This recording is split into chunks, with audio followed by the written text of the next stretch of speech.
Welcome to T-SAT. ఈ ఎపిసోడ్లో మనం ఇండియన్ హిస్టరీ క్వశ్చన్స్ యొక్క వివరణలోకి వెళ్దాము. క్వశ్చన్ ఏమిచ్చాడు అంటే బానిసత్వం రద్దు, తీర్థయాత్రలపై పన్ను రద్దు, జిజియా రద్దు, హల్దీఘాట్ యుద్ధము, బులందర్ దర్వాజా నిర్మాణము అని అన్నాడు. ఇటు సైడ్ వాటి యొక్క ఇయర్స్ ఇవ్వడం జరిగింది. మనకు ఇవన్నీ అక్బర్ దగ్గర జరిగినటువంటి సంఘటనలు. బానిసత్వం రద్దు అనేది మనకు 1562లో జరిగింది. అంటే ఒకటికి ఏ ఉండాలి, బానిసత్వము రద్దు అని అన్నాడు. అంటే ఒకటికి ఏమి ఉండాలి, మనకి ఏ ఉండాలి. తీర్థయాత్రలపై పన్ను రద్దు చేసింది 1563లో, అంటే 2కు బి. జిజియా పన్నుని రద్దు చేసింది 1564లో, అంటే సి. హల్దీఘాట్ యుద్ధము జరిగింది మనకి 4th వన్ వచ్చేసి 1576, అంటే డి. బులందర్ దర్వాజా నిర్మాణం జరిగింది 1579లో, అంటే 5th ఈ ఉండాలి.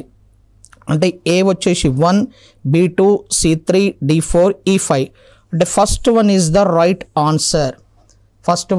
మనకి రైట్ ఆన్సర్ అని అంటాము. బులందర్ దర్వాజాని గుజరాత్ ప్రాంత ఆక్రమణకి గుర్తుగా నిర్మించాడు అక్బర్. గుజరాత్ ప్రాంత ఆక్రమణకి గుర్తుగా నిర్మించడం జరిగింది. ఆ క్వశ్చన్ చాలా సార్లు అడిగారమ్మా. రైట్. తీర్థయాత్రలపై కూడా పన్నును రద్దు చేసింది 1563, జిజియా పన్ను రద్దు కాబడ్డది 1564. రైట్. నెక్స్ట్ క్వశ్చన్, షేర్షా విధించిన భూమి శిస్తు రేటు. షేర్షా విధించినటువంటి భూమి శిస్తు రేటే మనకి 1/3, 1/3 వంతు భూమి శిస్తు విధించాడు ఎవరైనా షేర్షా అని అంటున్నాం. షేర్షా దగ్గర మీరు ల్యాండ్ రిఫార్మ్స్ చాలా బాగా చదవాలి. ఎందుకంటే ల్యాండ్ రిఫార్మ్స్ మించి ఒక క్వశ్చన్ రావడం జరుగుతూ ఉంది.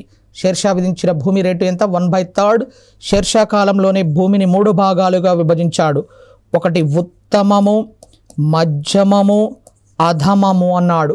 షేర్షా విధించిన పన్నులు కూడా గల్లాబక్ష్, నస్క్ అండ్ జప్తి. గల్లాబక్ష్ అంటే పంట ఆధారంగా విధించే పన్ను, నస్క్ అంటే భూమి పరిమాణం ఆధారంగా, జప్తి అంటే ఒప్పందం ఆధారంగా విధించేటటువంటి పన్ను అని అంటాము. ఎన్నో వంతు పన్ను విధించాడు? 1/3. అంటే right answer is third option is the right answer. Nadir Shah 1739లో ఢిల్లీని దోచుకున్నాడు. అప్పుడు పాలిస్తున్న మొఘల్ రాజు ఎవరు అని అడిగారు. రైట్. మనకు జహందర్ షా ఉంది. జహందర్ షా యొక్క పరిపాలనా కాలం వచ్చేసి 1712 నుంచి 1713 వరకు ఉన్నాడు. ఎవరైనా జహందర్ షా యొక్క పరిపాలనా కాలం 1712 నుంచి 1713. ఫరూక్ సియార్ది వచ్చేసి 1713 నుంచి 1719 వరకు ఉండడం జరిగింది. మహమ్మద్ షా వచ్చేసి మనకి 1719 నుంచి 1748 వరకు ఉండడం జరిగింది. అలంగీర్ వచ్చేసి మనకి 1754 నుంచి 1759 వరకు పరిపాలన అందించాడు. ఎవరైనా అలంగీర్. ఇక్కడ మహమ్మద్ షా దగ్గర మీరు గమనిస్తే పరిపాలనా కాలం 1738 అనేది కనిపిస్తుంది. అంటే right answer is Mohammed Shah అని అంటాము. ఎవరైనా Mohammed Shah is the right answer అనాలి. ఈ మహమ్మద్ షా కాలంలోనే పర్షియా పాలకుడు అయిన నాదిర్ షా దాడి చేసి నెమలి సింహాసనాన్ని ధ్వంసం చేసి నెమలి సింహాసనం అండ్ కోహినూర్ వజ్రాన్ని తీసుకొని వెళ్ళాడు. ఎవరి కాలంలో? మహమ్మద్ షా కాలంలో. ఈ మహమ్మద్ షానే కథక్ నృత్యంలో సుప్రసిద్ధుడు. అందుకనే మహమ్మద్ షాని రంగేలి రాజా అని కూడా పిలుస్తూ ఉంటారు. Right answer is Mohammed Shah. Next, Fatehpur Sikri అనే క్రొత్త నగరానికి ఎవరి గౌరవార్థం అక్బర్ పునాది వేసెను అని అన్నాడు. అక్బర్ ఫతేపూర్ సిక్రీని కూడా కొంతకాలం రాజధానిగా చేసుకొని పాలించాడు. ఈ ఫతేపూర్ సిక్రీ అనే కొత్త నగరానికి ఎవరి గౌరవార్థం అక్బర్ పునాది వేశాడు అనంటే సూఫీ సన్యాసి అయిన షేక్ సలీం చిస్తీ లేదా సలీం జ్ఞాపకార్థమే పునాది వేయడం జరిగింది. రైట్. ఆజ్మీర్లో ఉన్నటువంటి సూఫీ సన్యాసి అయిన షేక్ సలీం చిస్తీ యొక్క ఆశ్రమాన్ని సందర్శిస్తాడు. ఆయన యొక్క ఆశీర్వాదం వల్ల జన్మించిన వ్యక్తే జహంగీర్ జన్మిస్తాడు అక్బర్కి. అందుకనే ఈ షేక్ సలీం చిస్తీ లేదా సలీం జ్ఞాపకార్థమే ఫతేపూర్ సిక్రీ అనే కొత్త నగరానికి అక్బర్ పునాది వేయడం జరిగింది. ఎవరి జ్ఞాపకార్థం? సలీం జ్ఞాపకార్థం. నెక్స్ట్, ఈ క్వశ్చన్ ఇప్పుడు ఇచ్చినటువంటి క్వశ్చన్ ప్రీవియస్లో చాలాసార్లు అడిగిన క్వశ్చన్ ఇది. ఒక సైడ్ మొఘల్ రాజులు ఇచ్చారు, నెక్స్ట్ సైడ్ వారి యొక్క సమాధుల ప్రదేశాలు ఇవ్వడం జరిగింది. ఫస్ట్ వన్ వచ్చేసి బాబర్ యొక్క సమాధి ఎక్కడ ఉంది అని అంటే మనకి కాబుల్లో ఉండడం జరిగింది. యాక్చువల్గా బాబర్ ఫస్ట్ ఆగ్రాలో మరణిస్తే ఆగ్రాలోనే ఖననం చేస్తారు బాబర్ని. తర్వాత ఆయన యొక్క పుస్తకమైనటువంటి బాబర్నామా లేదా తుజుక్ ఈ బాబరిని చదివి బాబర్ని కాబుల్లో ఏ విధమైన గుమ్మటాలు లేని ఒక ఉద్యానవనంలో ఖననం చేయడం జరిగింది. ఎవరిని? బాబర్ని. సెకండ్ వన్ హుమాయూన్ సమాధి ఎక్కడ ఉంది అంటే ఢిల్లీలో ఉంది. పాలరాతితో నిర్మించబడినటువంటి సమాధి. ఎవరి సమాధి? హుమాయూన్ యొక్క సమాధి. థర్డ్ వన్ వచ్చేసి అక్బర్ సమాధి మనకి సికిందర్ లేదా సికింద్రా ప్రాంతం వద్ద నిర్మించబడింది. ఫోర్త్ వన్ వచ్చేసి జహంగీర్ యొక్క సమాధి మనకు లాహోర్లోని దిల్కుష్ ఉద్యానవనంలో నిర్మించబడింది. అంటే ఫోర్త్ వన్కి D is the right answer. Fifth one Shahjahan యొక్క సమాధి మనకి ఆగ్రాలో కనిపిస్తూ ఉంది. ఆగ్రాలో అంటే షాజహాన్, దానికి ఈ is the right answer. And finally sixth one Aurangzeb యొక్క సమాధి ఔరంగాబాద్ వద్ద ఉంది. మనకి ఎక్కడ ఉంది? ఔరంగాబాద్. దీనినే బీబీకా మక్బారా లేదా మినీ తాజ్మహల్ లేదా పేదవాడి తాజ్మహల్ అని కూడా పిలుస్తూ ఉంటారు. అంటే ఏకి 1 ఉండాలి, బికి 2 ఉండాలి, సికి 3 ఉండాలి, డికి 4 ఉండాలి, ఈకి 5 ఉండాలి, ఎఫ్కి 6 ఉండాలి. రైట్ ఆన్సర్ వచ్చేసి మనకు second option is the right answer ఈ క్వశ్చన్కి. నెక్స్ట్, ఔరంగజేబ్ చరిత్రను రహస్యంగా రాసిన వ్యక్తి ఎవరు? ఆ గ్రంథం పేరు ఏమి అని అన్నాడు. రైట్, ఈ క్వశ్చన్ మొన్ననే అడిగారు. ఈ క్వశ్చన్ ఔరంగజేబ్ యొక్క చరిత్రను రహస్యంగా రాసినటువంటి వ్యక్తి ఎవరు అనంటే ఔరంగజేబుకు సమకాలీకుడు అయినటువంటి కాఫీ ఖాన్ రాశాడు. కాఫీ ఖాన్ యొక్క రచనే ముంతఖాబ్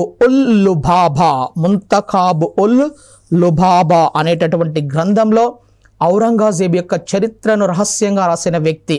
ఎందుకు అంటే ఔరంగజేబు చరిత్రకారులను కూడా నిషేధించాడు. అతని యొక్క చరిత్రను ఎవరు రాయొద్దు అని చెప్పేసి ఆదేశాలు కూడా జారీ చేస్తాడు. అందుకని రహస్యంగా రాసిన వ్యక్తి ఈయన కాఫీ ఖాన్, ఔరంగజేబుకు సమకాలీకుడు.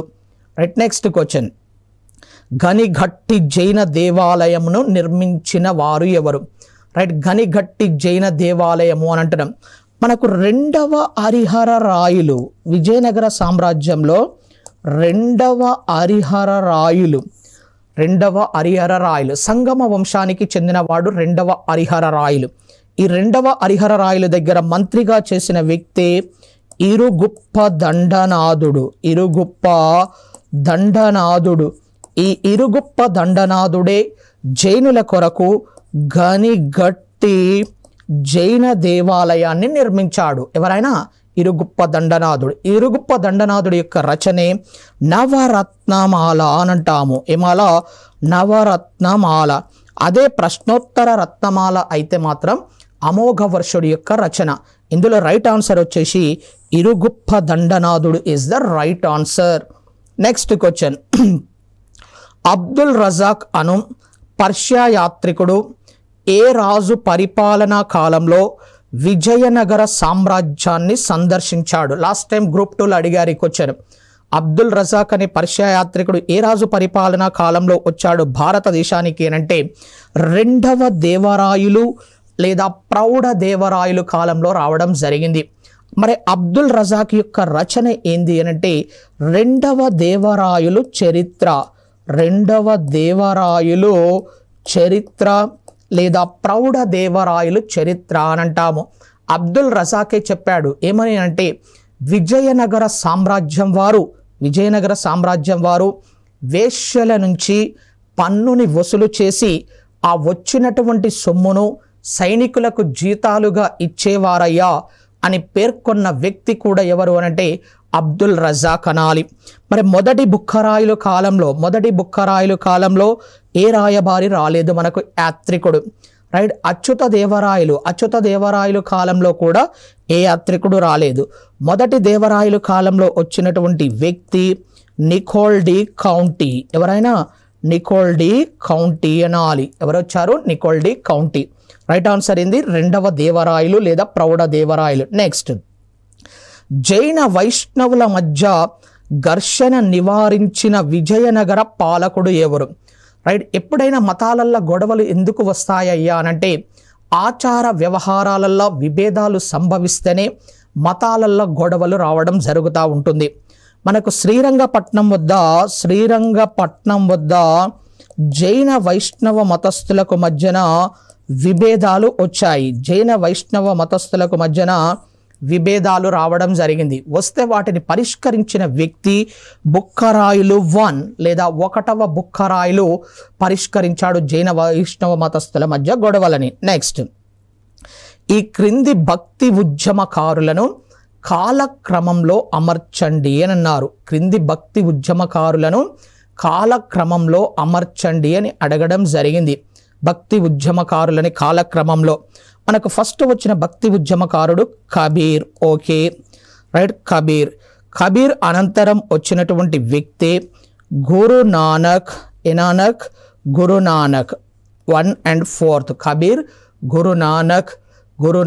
తర్వాత వచ్చినటువంటి వ్యక్తి వల్లభాచార్యులు. ఏచార్యులు కబీర్ ఫస్ట్ వచ్చింది కబీర్. మనకు కబీర్ అనంతరం వచ్చినటువంటి వ్యక్తి గురునానక్. గురునానక్ అనంతరం వచ్చింది దక్షిణ భారతదేశపు వల్లభాచార్యులు అయినటువంటి వల్లభాచార్యులు 2. థర్డ్ వన్ వచ్చేసి సూర్దాస్ రావడం జరిగింది. అంటే రైట్ ఆన్సర్ వచ్చేసి మనకి 1, 4, 2, 3 is the right answer. 1, 4, 2, 3 is the right answer అని అంటాము. నెక్స్ట్, క్రింది వాటిలో రామానుజాచార్యులు రచన కానిది గుర్తించండి. మనకు త్రిమతాచార్యులలో శంకరాచార్యులు, రామానుజాచార్యులు, మాధ్వాచార్యులను వస్తారు త్రిమతాచార్యులలో. రైట్, త్రిమతాచార్యులలో వచ్చినటువంటి రామానుజాచార్యులు గారి యొక్క రచనలు మనకి వేదాంత సారం, వేదాంత సంగ్రహం, వేదాంత దీపం, గీతాభాష్యం అండ్ శ్రీభాష్యం. నెక్స్ట్ శ్రీభాష్యము అని అంటున్నాము. రైట్, వేదాంత అనే వర్డ్ వచ్చినప్పుడు రామానుజాచార్యులు గారు గుర్తుకు రావాలి. ఈ మధ్యనే రామానుజాచార్యులు గారి యొక్క విగ్రహం కూడా మనకు హైదరాబాద్లోని ముక్చింతల్ వద్ద నిర్మించడం జరిగింది. రైట్, ఇందులో గీతాభాష్యం ఆయన రచనే, శ్రీభాష్యం ఆయన రచనే, వేదాంత సారం ఆయన రచనే.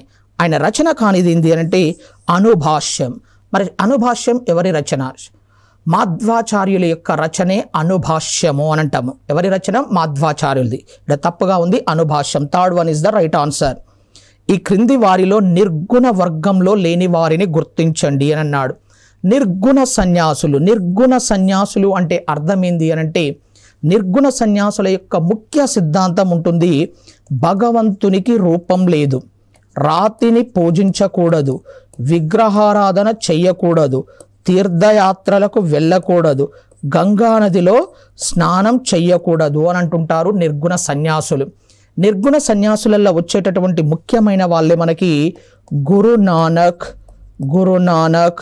కబీర్, దాదు దయాల్ అండ్ రాయదాస్. ఈ నలుగురిని నిర్గుణ సన్యాసులు అని అంటాము. కబీర్, గురునానక్, దాదు దయాల్ అండ్ రాయదాస్ని. ఇందులో నిర్గుణ సన్యాసి కాదు, సుగుణ సన్యాసి సూర్దాస్. అంటే రైట్ ఆన్సర్ ఏమవుతుంది? సూర్దాస్.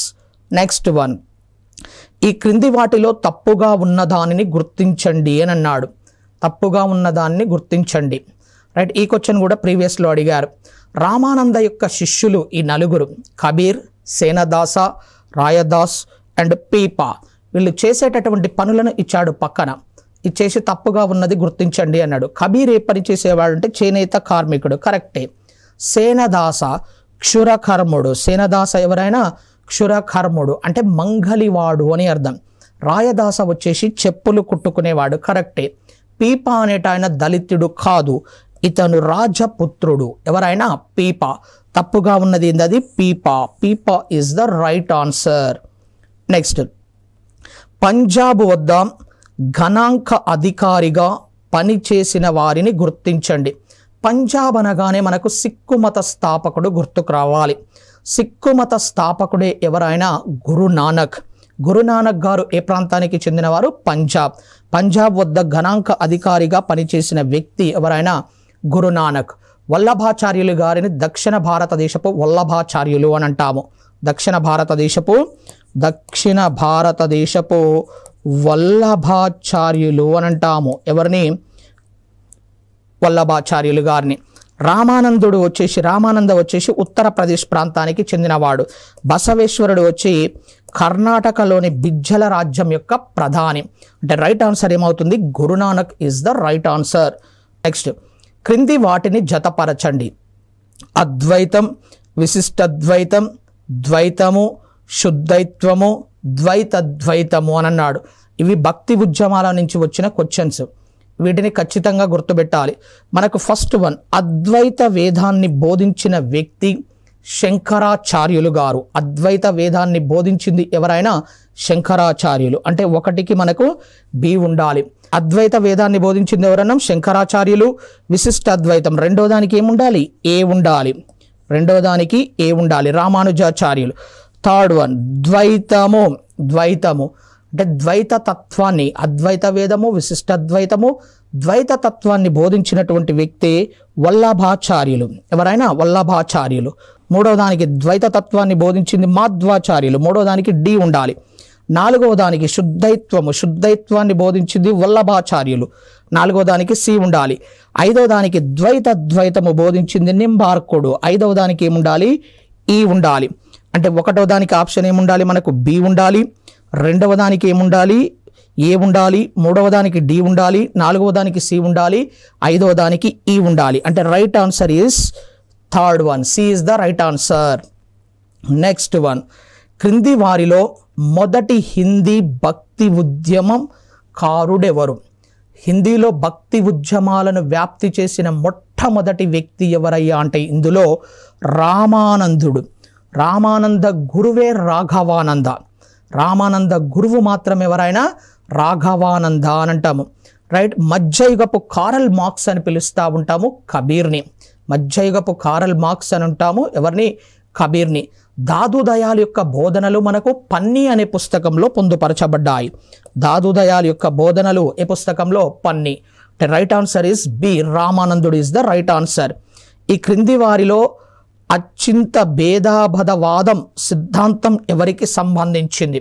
అచ్చింత భేదాభదవాదం అంటే అర్థం ఏంది అంటే రాగ మార్గమే మోక్షానికి ముక్తి మార్గము. రాగ మార్గమే మోక్షానికి ముక్తి మార్గము అని బోధించిన వ్యక్తి చైతన్య లేదా చైతన్యుడు. ఈ చైతన్య బెంగాల్ ప్రాంతం వద్ద తన యొక్క కీర్తనల ద్వారా బాగా ప్రజాదరణ పొందిన వ్యక్తి ఈ చైతన్య అని అంటాము. చైతన్య బోధిస్తూ ఏమన్నాడు అంటే హరే రామ హరే కృష్ణ అనే నినాదం ఇచ్చిన వ్యక్తి కూడా ఈ చైతన్య అని అంటాము. అటువంటి సిద్ధాంతాన్ని ఇచ్చాడు, అచ్చింత భేదాభాదవాద సిద్ధాంతాన్ని. నెక్స్ట్, క్రింది వాటిలో తప్పుగా ఉన్న దానిని గుర్తించుము.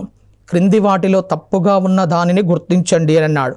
చిస్తీ శాఖ యొక్క ప్రధాన కేంద్రం వచ్చేసి ఆజ్మీర్. మనకు సూఫీ సన్యాసులలో చిస్తీ శాఖ, సృహర్దీ శాఖ అని వస్తాయి. చిస్తీ శాఖకు ప్రధాన కేంద్రం ఆజ్మీర్, సృహర్దీ శాఖ యొక్క ప్రధాన కేంద్రము సింధ్ ప్రాంతం. చిస్తీ శాఖ స్థాపకుడు అని అంటాము. చిస్తీ శాఖ స్థాపకుడు ఖ్వాజా కుతుబ్ ఉద్దీన్ బక్తియార్ అని ఇచ్చారు. స్విస్తీ శాఖ స్థాపకుడు మాత్రం ఈయన కాదు. చిస్తీ శాఖ స్థాపకుడు ఖ్వాజా మోయినుద్దీన్ చిస్తీ. ఖ్వాజా మోయినుద్దీన్ చిస్తీ జ్ఞాపకార్థమే మనకు ఆజ్మీర్ వద్ద నిర్మించబడింది ఆజ్మీర్ దర్గా అని అంటాము. సృహర్దీ శాఖ స్థాపకుడు మాత్రం షిహాబుద్దీన్ జకారియా. కరెక్టే. ఇందులో తప్పుగా ఉన్నది ఏది అంటే థర్డ్ వన్, చిస్తీ శాఖ స్థాపకుడు అనేది తప్పుగా ఉంది. ఇది రైట్ ఆన్సర్ అవుతుంది మనకి. నెక్స్ట్ క్వశ్చన్, క్రింది వాటిలో మహారాష్ట్రుల విజృంభణకు తోడ్పడిన అంశము ఏది? మహారాష్ట్రుల యొక్క విజృంభణకు తోడ్పడిన అంశం ఏంది అని అంటే మహారాష్ట్ర యొక్క భౌగోళిక పరిస్థితులు బాగా ఉన్నాయి, శివాజీ యొక్క గురువులైనటువంటి తుకారాం అండ్ రామదాస్ యొక్క బోధనలు అండ్ శివాజీ యొక్క నాయకత్వం వల్లనే మహారాష్ట్ర విజృంభణ అనేది బాగా విజృంభించింది. అంటే ఈ మూడు అంశాలు తోడ్పడినాయి. రైట్ ఆన్సర్ ఏమవుతుంది? పైవన్నీ ఈజ్ ద రైట్ ఆన్సర్. క్రింది వాటిలో సరికానిది గుర్తించండి. ఈ క్వశ్చన్ మొన్ననే అడిగారు. ఈ క్వశ్చన్ క్రింది వాటిలో సరికానిది గుర్తించండి. శివాజీ కుటుంబ పురోహితుడు బాలం భట్ట.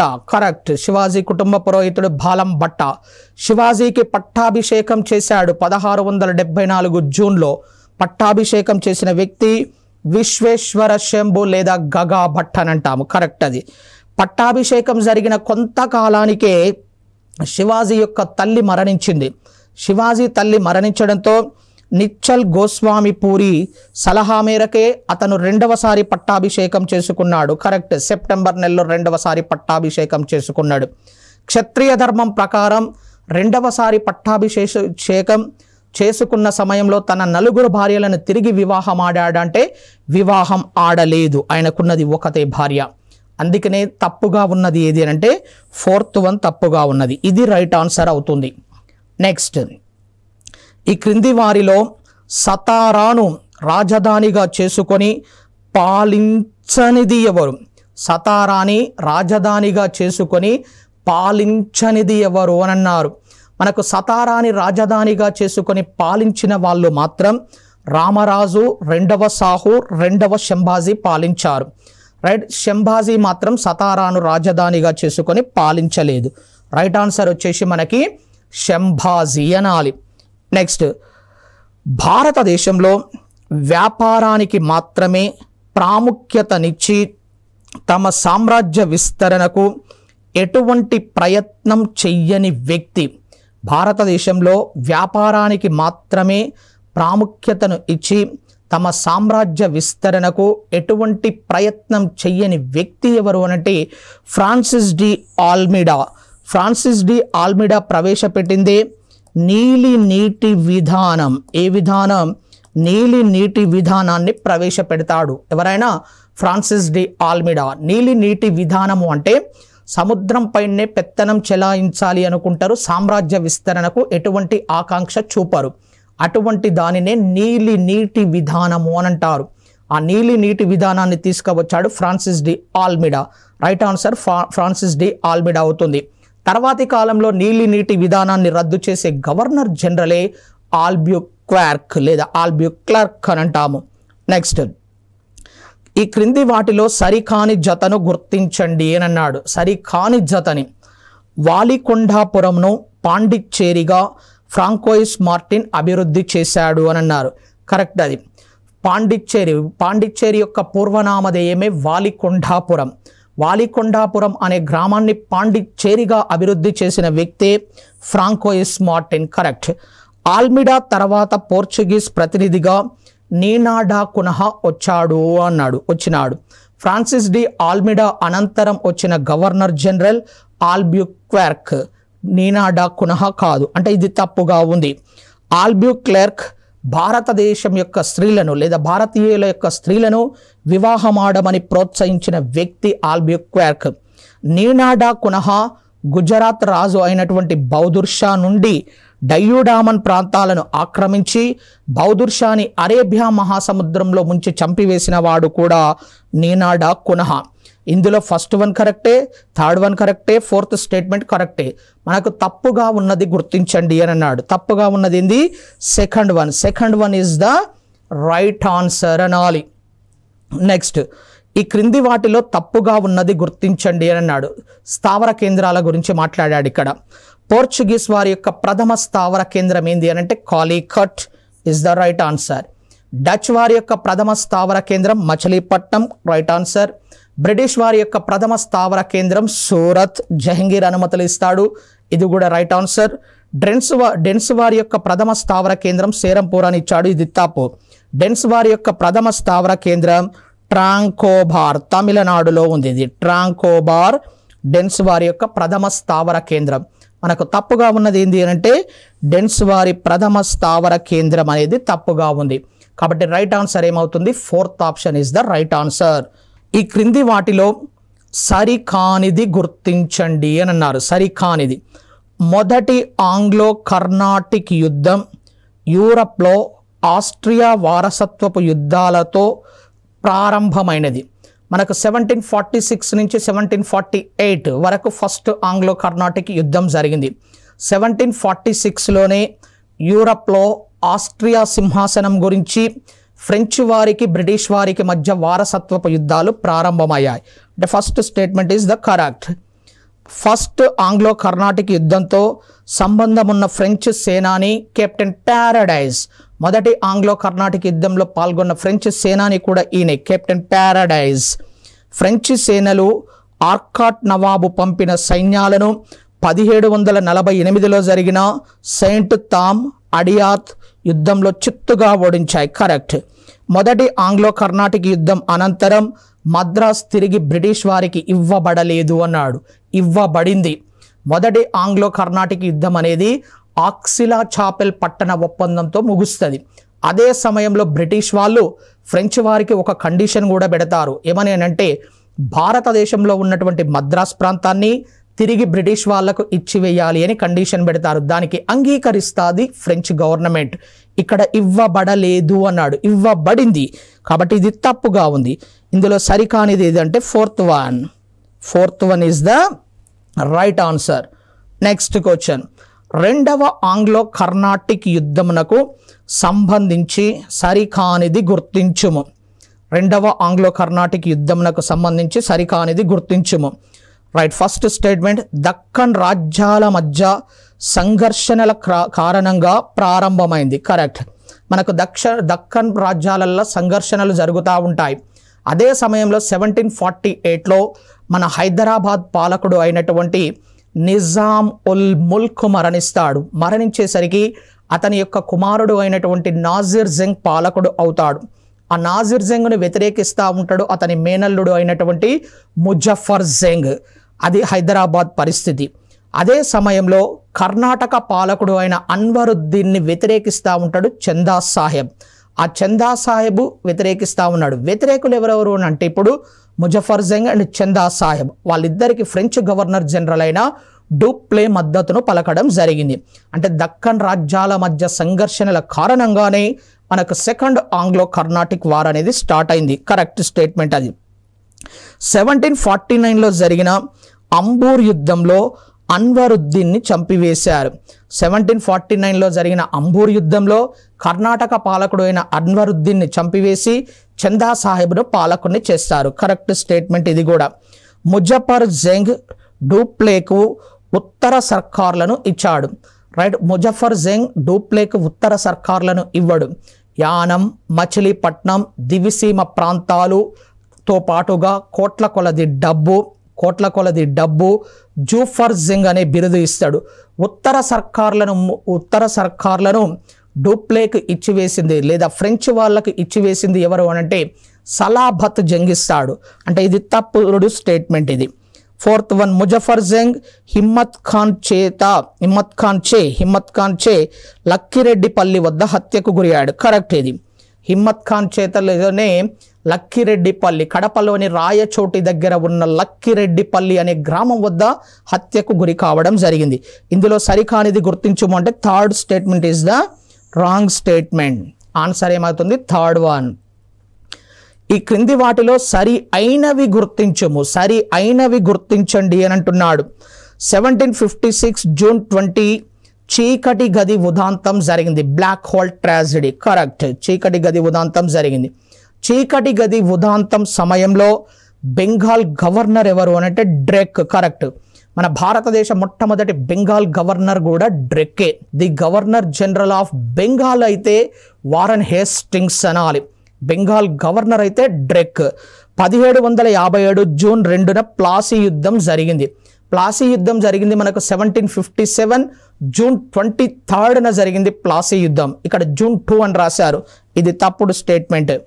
ప్లాసీ యుద్ధంలో సిరాజుద్దౌలా తరపున పోరాడిన సైనికులు మీర్ మదన్ అండ్ మోహన్ లాల్. ప్లాసీ యుద్ధంలో సిరాజుద్దౌలా తరపున ఈ మీర్ మదన్ అండ్ మోహన్ లాల్ వీరోచితంగా పోరాడి మరణించడం జరిగింది. ఇది కూడా కరెక్ట్. బాక్సార్ యుద్ధ సమయంలో బెంగాల్ గవర్నర్ బాక్సార్ యుద్ధ సమయంలో బెంగాల్ గవర్నర్ రాబర్ట్ క్లైవ్ అన్నాడు. బాక్సార్ యుద్ధ సమయంలో బెంగాల్ గవర్నర్ ఎవరట? రాబర్ట్ క్లైవ్ అన్నాడు. బాక్సార్ యుద్ధ సమయంలో ఉన్నటువంటి బెంగాల్ గవర్నర్ రాబర్ట్ క్లైవ్ కాదు, వాన్ సిటార్డ్. ఎవరున్నారు? వాన్ సిటార్డ్ ఉండడం జరిగింది. ఇది కూడా తప్పే. ఇందులో సరైనవి గుర్తించండి అన్నాడు. సరైనవి ఏమేమి ఉన్నాయి? First one, second and fourth. అంటే third option is the right answer. Third option is the right answer. Warren Hastings చేతిలో ఉరి తీయబడిన బెంగాల్ ప్రధాని ఎవరయ్యా అనంటే నందకుమార్. ఎవరి నందకుమార్ అనంటే మీర్ జాఫర్ దగ్గర పనిచేసిన ప్రధాని నందకుమార్. అత్యంత తెలివి కలవాడు. ఈ నందకుమార్ని ఉరి తీయించాడు Warren Hastings. Right, next question. క్రింది వాటిలో సరికానిది గుర్తించండి అన్నాడు. 1764లో మనకు జరిగింది బాక్సార్ యుద్ధం. బాక్సార్ యుద్ధం అనంతరమే అలహాబాద్ సంధి చేయబడింది. రైట్, అలహాబాద్ సంధి ప్రకారమే ద్వంద్వ ప్రభుత్వం కూడా ఏర్పాటు చేయబడింది. 1765లో రాబర్ట్ క్లైవ్ రెండవసారి బెంగాల్ గవర్నర్గా నియమించబడినాడు అనంటే కరెక్ట్. బాక్సార్ యుద్ధం అనంతరమే మనకి ఏమి చేయబడింది? అలహాబాద్ సంధి చేయబడింది. అలహాబాద్ సంధి ప్రకారమే ద్వంద్వ ప్రభుత్వం ఏర్పడింది. 1765లో రాబర్ట్ క్లైవ్ రెండవసారి బెంగాల్ గవర్నర్గా నియమించబడినాడు అనంటే కరెక్టే. క్రింది వాటిలో సరికానిది గుర్తించండి అని అన్నాడు. యాక్చువల్గా రాబర్ట్ క్లైవ్ 1765లో బెంగాల్ గవర్నర్గా కొంతకాలం తర్వాత నియమితుడు అవుతాడు. రైట్, ఇక్కడ 1765 to 67లో చేసినప్పటికీ బెంగాల్ గవర్నర్గా నియమించబడినాడు అన్నాడు. కొద్దిగా ఇది తప్పుడు స్టేట్మెంట్. సరికానిది అనంటే fourth one is the right answer. Fourth one. Plassey యుద్ధం గురించి రాబర్ట్ విజయానికి అతని సైనిక శక్తి వ్యూహరచన కంటే కూడా రాయ్ దుర్లభ్, మీర్ జాఫర్ల కుట్రలే సిరాజ్ అపజయానికి కారణం అని ఎవరు అభిప్రాయపడినారు అని అడిగాడు. రైట్, స్టేట్మెంట్స్ నుంచి వచ్చిన క్వశ్చన్ ఇది. చాలా ఇంపార్టెంట్ ఇవి. ఇలా అన్నటువంటి వ్యక్తి ఎవరు అంటే ఆర్సి మజుందార్. ఎవరైనా ఆర్సి మజుందార్ గారు అన్నారు ఈ స్టేట్మెంట్ని. ఇప్పటి వరకు ఈ క్వశ్చన్స్ను గమనించాము. నెక్స్ట్ తరగతిలో మిగిలినటువంటి క్వశ్చన్స్ యొక్క విశ్లేషణలోకి వెళ్దాం.